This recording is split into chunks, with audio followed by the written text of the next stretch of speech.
तुला शिकवीन चांगलाच धडा 6 मेच्या भागात. आजचा भागा अतिशय जबरदस्त असणार आहे. सरगम एकटीच गाणं म्हणत असते.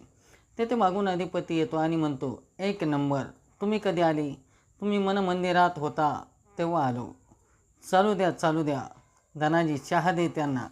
विचारलं त्यांना. नको म्हणून म्हणाल्या त्या. बरं बरं ठीक आहे, जा तुम्ही. तुमचं चालू द्या. मी तुम्हाला मध्येच अडवलं. मी इथं तुम्हाला गाणं शिकवायला आले, गाणं गायला नाही. परत कोणीतरी म्हणायचं गाणं शिकवायचं सोडून स्वतः गाणं म्हणत बसली. हो, तुम्ही आमच्या मास्तरीबाईचं मनावर घेऊ नका. जे मनात येईल ते त्या बोलतात. खरंच त्या मनाने आहे स्वच्छ. त्यांना आता झाली घाई गाणं ऐकण्याची आमचं. अहो, मी कुठं गप्पा मारत होते. ओळख तर व्हायला पाहिजे ना. त्यासाठी तुमचं मन कसं आहे ते मला कळायला हवं ना. ते बरोबर आहे.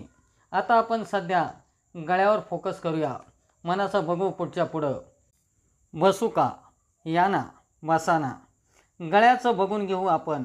गळा मोकळा होण्याआधी मन नको का मोकळं व्हायला? सा लावू लावा. आता सूर जुळला. गाण्यात सूर ताल लय महत्त्वाचं असतंच. पण हे गाण्याचं तंत्र आहे. गाणं त्याच्या पलीकडे आहे. तुमच्या गाण्यात जर भाव नसला तर तुम्ही सुराचे कितीही पक्के असाल तरी त्याला अर्थ नाही. गाण्यात भावना कशा आणतात? हो, सोपं आहे. माणूस म्हणल्यावर त्याच्यात भावना असतात आणि तुमच्यात भावना आहेच. फक्त त्या गाण्यात कशा उतरून काढायच्या ते शोधून काढायचे. त्यासाठी तुमच्या भावनांची ओळख नको का व्हायला? आमच्या भावना कशा ओळखायच्या? म्हणूनच मी म्हणते आपण जास्त बोलत राहायला पाहिजे. आपण एक काम करूया का? इथं बोलण्यापेक्षा आपण बाहेरच्या मोकळ्या हवेत जाऊन बोलूया का? तरी पण तू म्हणतो बाहेर जायचं तर चालतंय, चला. लगेच तेथे अक्षरा येते आणि म्हणते, तुमचं म्हणणं बरोबर आहे. इथं बोला की. इथं कोण आहे तुमच्या डिस्टर्ब करायला? सरगम म्हणते, अहो तसं नाही. बाहेर मोकळ्या वातावरणात गेलो की मूडमध्ये बदल होतो. म्हणूनच त्यांना म्हणलं बाहेर जाऊन बोलूया आपण. अक्षरा म्हणते, मला नाही वाटत मूड बदलण्याची काही गरज आहे. त्याचं गाणं शिकवण्याशी काहीही संबंध नाही. अहो, असं काय बोलताय तुम्ही? तुम्हाला गाणं का आवडतं? ज्यांना सुराचं ज्ञान नाही त्यांनाही गाणं का आवडतं? त्याला सूर तालची काही माहिती नसते किंवा काहींना आपण स्वरातालात गातो याचीही माहिती नसते. तरी पण गाणं मात्र आवडतं. कारण त्याच्या मागच्या भावना, इमोशन त्यांना तेही आवडतं ना. भावनांची ओळख करून घेण्यासाठीच मी त्यांना म्हटलं आपण बाहेर जाऊया. त्या भावना तुम्हाला इथंही सांगू शकता. त्यासाठी बाहेर जाण्याची काय गरज आहे, नाही का? सरगम म्हणते, आता तुम्हीच सांगा काय करायचं ते. आजी सर्व ऐकते आणि लगेच भुवनेश्वरीकडे जाते आणि म्हणते, भुवे तू इथं काय करते? तू ती नवीन गाणं शिकवायला आणलेली मास्तरीबाई आणि आपली मास्तरीबाई दोघीत काहीतरी कुरबुर चाललेली आहे बघ. दोघींच्यात वाद सुरू झाला आहे. लगेच अधिपती म्हणतो, मी काय आता बोलणार? अधिपती म्हणतो, तुम्ही म्हणता तेही बरोबर आहे आणि त्या म्हणतात तेही बरोबर आहे. मला काय गाणं शिकायचं? अक्षरा म्हणते, एक्झॅक्टली. तुम्ही त्यांना गाणं शिकवा, बाकी काही नाही. अहो, मी तेच करते. आत्ता मी सुरुवातच केली होती. लगेच सरगम अधिपतीला म्हणते, हो ना. पण बाहेर जाऊन विद्यार्थ्याशी गप्पा मारणं यात शिकवणं कुठं आलं मॅडम? मी पण एक शिक्षिका आहे. मी नाही बोलत असं विद्यार्थ्याशी. अहो नाही, तुम्ही जे शिकवता ते सगळे विषय वेगळे आहे आणि मी जे शिकवते ते विषय वेगळा आहे, पूर्णतः वेगळा आहे. शेवटी तुमच्या आणि माझ्या पद्धतीत फरक असणारच आहे ना. अक्षरा म्हणते, शिकवण्याची पद्धत मी समजू शकते, पण तुम्ही शिकवण्याला सुरुवात तर केली पाहिजे ना. तेवढ्यात भुवनेश्वरी तेथे येते आणि म्हणते, सुनबाई तुम्ही कशाला ढवळाढवळ करताय? मॅडम, मी ढवळाढवळ करतच नाही आहे. त्याचे चारो आन्सरसुद्धा येतात. मी फक्त त्यांना एवढंच म्हटले, तुम्ही लवकरात लवकर शिकवायला सुरुवात करा म्हणून. अहो, पण मी तेच करते. पण यांना माझी पद्धत पटतच नाही आहे. लगेच भुवनेश्वरी म्हणते, नाही नाही, तुम्ही तुमचं चालू द्या. ओ सुनबाई, तुम्ही तुमच्या शाळेतील पोरांना शिकवता तसं तुम्ही यांनासुद्धा शिकवणार का? कसं शिकवायचं ते? मॅडम, मी त्यांना तसं म्हणतच नाही. मी त्यांना फक्त एवढंच म्हणते, तुम्ही त्यांना शिकवा. त्या नुसत्या गप्पाच मारत बसत्यात अधिपतीशी. गाण्याचा क्लास अजून सुरूच नाही केला त्यांनी. मला कळत नाही शिकवण्याचा आणि गप्पा मारण्याचा काय संबंध आहे. आता म्हणत होत्या बाहेर जाऊन गप्पा मारायच्यात. कुठली पद्धत आहे गाणं शिकवण्याची मला नाही कळत. अधिपती म्हणतो, अहो तसं नाही, हा विषय एवढा हार्ड नाही, तुम्ही कशाला एवढं ताणून राहिले. त्या असंच म्हणत होत्या. जाऊ द्या, तुम्ही तरी कशाला एवढ्या हट्टाला पेटल्या. इथंच बसून आपण मग बोलूया काय बोलायचं ते. बाहेरच जायला पाहिजे असं काय नाही. अहो पण काय हरकत आहे आपण बाहेर जाऊन बोललो तर. म्हणजे मला कळतच नाही आहे, ऑब्जेक्शन घेण्यासारखं काय आहे यामध्ये. भुवनेश्वरी म्हणते, बरोबर आहे, बरोबर आहे तुमचं. सॉरी मॅडम, मला काही कळत नाही. गाण्यात आणि बाहेर जाऊन गप्पा मारण्याचा काय संबंध आहे. हे बघा, माझी हीच पद्धत आहे गाणं शिकवण्याची.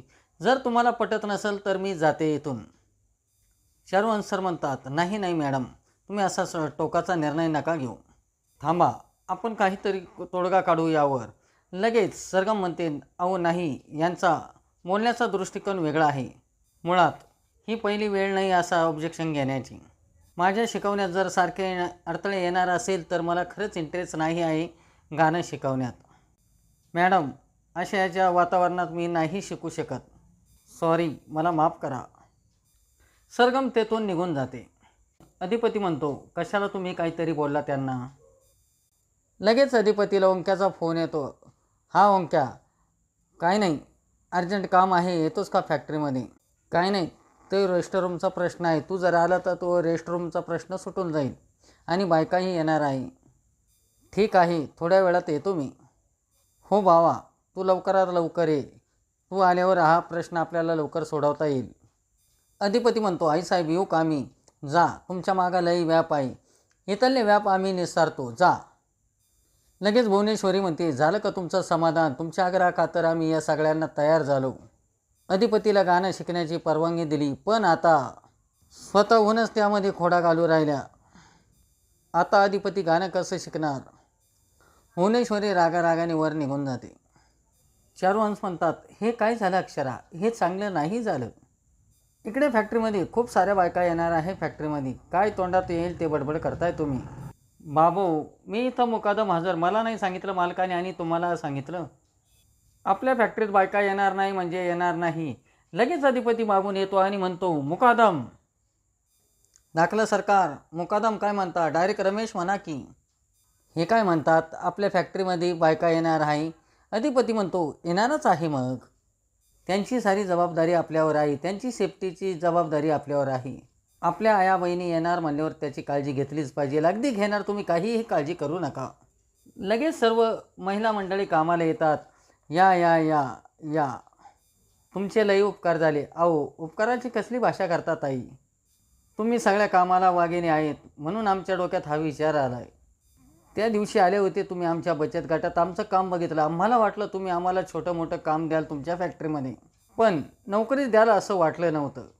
तुम्ही आमच्या फॅक्टरीत कामाला आला हे आमचंच भाग्य. माहिती आहे का तुम्हाला. चालतंय बघा, उद्यापासून जोरदार कामाला सुरुवात करूया. हे मुकादम हे सगळं काम तुम्हाला समजावून सांगणार. बरं, येतो आम्ही. लगेच एका बाईचा रुमाल खाली पडतो. पटकन मुकादम रुमाल उचलून देतो आणि आपल्या गालाला हात लावतो. मुकादम, आता खात्री पटली ना. सगळ्या महिला येणार आहे, त्यांची व्यवस्थित सोय लागली पाहिजे. तुम्ही काहीही काळजी करू नका. शाबास, लागा कामाला. इकडे एकटे चारुहंस विचार करत घरात एरझाऱ्या मारत असतात. तेथे अक्षरा येते. अक्षरा म्हणते, सॉरी, मी तुमचं ऐकलं नाही. चारुहंस म्हणतात, बाळा, तू माझं ऐकलं नाही हा मुद्दा नाही. तुझ्या लक्षात येतंय का काय झालंय. मी शिकवणार नाही असं म्हणून ती सरगम निघून गेली ग. अधिपतीच्या गाण्याचं काय होणार आता. बाबा, माझा शिकवण्याला विरोध नव्हताच. आता त्या गप्पा मारत बसल्या होत्या अधिपतीबरोबर आणि मध्येच म्हणाल्या, आता आपण बाहेर जाऊन मोकळ्या हवेत बोलूया. मला नाही पटलं हे बाबा. आणि मुळात त्या संगीत शिकवायला आल्यात. गप्पा मारण्याचं कारणच काय हे तुला शांतपणे समजावून सांगता आलं असतं ना बाळा. बाबा, मी शांतपणेच बोलत होते, त्या पण ऐकायलाच तयार नाही. मी सांगू तुझं काय होतंय. अक्षरा, अधिपतीबाबत तू जास्तच पजेसिव्ह होती, इनसिक्युअर होतीस. नाही नाही बाबा, असं काही नाही आहे. अक्षरा, तुझा अधिपतीवर विश्वास आहे. मला सांग, तो तुला सोडून कुठं जाणार आहे. तू असं वागून त्याच्यावर अविश्वास दाखवत नाही आहेस का बाळा. बाबा, माझं फक्त शिकवण्याबद्दलच म्हणणं होतं. माझं फक्त एवढंच म्हणणं होतं, शिकवण्यावर फोकस असायला हवा, इतर गोष्टीवर नको. तुझा माझ्यावर विश्वास आहे ना. बाळा, तू इनसिक्युअर होतीस. हे मी सांगतोय तुला.